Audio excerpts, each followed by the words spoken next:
বন্ধুরা, আমি 750 মাংস নিয়ে নিয়েছি, চিকেন। এবার আমি এটাকে ভালো করে মাখবো। আমি প্রথমে দিয়ে দিলাম লবণ স্বাদ মতো, পরে লাগলে আমি আবার দেবো। দিয়ে দিলাম হলুদের গুঁড়ো 1 চামচ, দিলাম লাল লঙ্কার গুঁড়ো,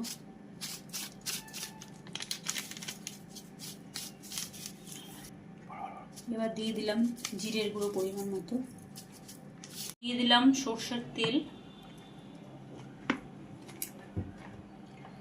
এবার দেবো 2টো পেঁয়াজ আমি ঘষে নিয়েছি। আমি ভাজার সময় একটু আর পেঁয়াজ ফোড়নে দিয়ে তারপরে আমি রান্নাটা শুরু করব। দিয়ে দিলাম একটা ঘষে নেওয়া টমেটো, আমি আদা অল্প দিয়েছি,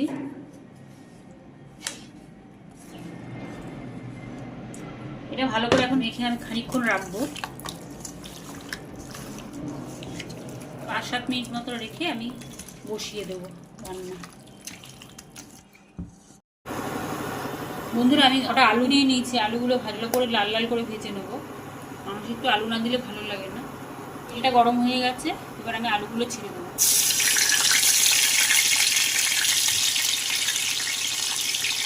নুন হলুদ মাখিয়ে একবারে আমি দিয়েছি, এবার ভালো করে লাল লাল করে ভেজে নেবো।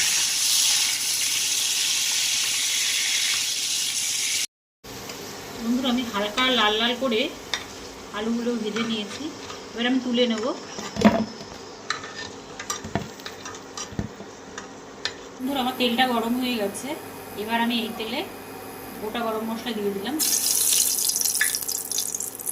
একটু লাল লঙ্কা দিয়ে দিলাম,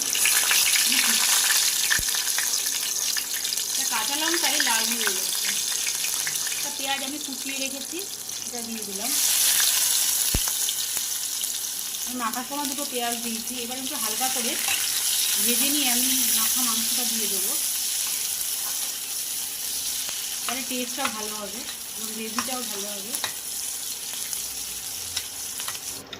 বন্ধুরা, আমি একটা পেঁয়াজ নিয়ে ভালো করে ভেজে নিয়েছি, কুচিয়ে নিয়ে। এবার আমি মেখে রাখা মাংসটা আমি দিয়ে দিচ্ছি।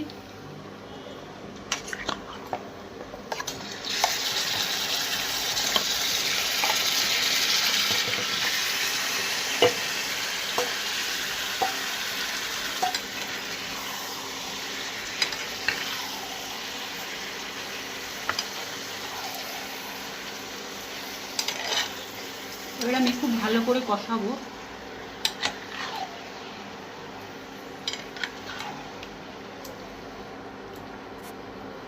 আমি মাখানোর মধ্যে 2টো পেঁয়াজ দিয়েছি, আদা আর একটা টমেটো, জিরের গুঁড়ো, হলুদ সবই আমার দেওয়া আছে, শুধু আমি একটা পেঁয়াজ ভেজে নিয়েছি লঙ্কা দিয়ে আর গোটা গরম মশলা দিয়ে। এবার আমি ভালোভাবে এটাকে কষাবো। বন্ধুরা, আমি কষাচ্ছি এখনো। এবার আমি কষানোর সময় একটুখানি ঘি দিয়ে দেবো। ঘি দিলে কি হবে, এই চিকেনের ফ্লেভারটা পুরো মাটনের মতন আসবে, খেতেও দুর্দান্ত হবে টেস্ট। এবার আমি আরও একটু কষাবো। কষানোর সময় যদি ঢেকে দেওয়া যায় তাহলে ভালো টেস্ট হয়। আমি একটু চেপে ঢেকে রাখবো।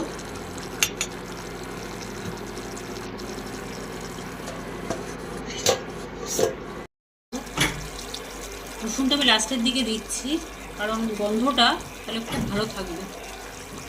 এবার আমি আরেকটু কষিয়ে নেব। বন্ধুরা, আমি ভালো মতন কষিয়ে নিয়েছি, এবার আমি জল দিয়ে দেবো। এবার জলটা আমি তাড়াতাড়ি হওয়ার জন্য এবং স্বাদ আরও ভালো হওয়ার জন্য আমি ফুটনো গরম জল দিয়ে দেবো। আপনারাও গরম জল দিয়ে দেখবেন, খুব তাড়াতাড়ি রান্নাটাও তাড়াতাড়ি হয়ে যাবে,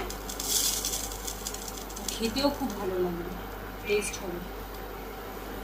বন্ধুরা, আমি এবার আলুগুলো দিয়ে দেবো, ভেজে রাখা আলুগুলো। এবার আরেকটু ফোটাবো, আমি একটু ঝোল রাখবো। এবার আলুগুলো সেদ্ধ হলে আমি তুলে দেবো। আলুগুলো সেদ্ধ হলে মোটামুটি মাংসটা হয়ে যাবে। বন্ধুরা, আমার মাংসটা কিন্তু হয়ে গেছে। এবার আমি গরম মশলা দিয়ে দেবো, যেহেতু নামিয়ে দেবো, এবার গরম মশলাটা দিয়ে দিলাম। আমি এইটুকু ঝোল রাখবো, লাগবে এইটুকু। আপনারাও বাড়িতে রেসিপিটা তৈরি করে দেখুন, দুর্দান্ত স্বাদের এই রেসিপি চিকেন।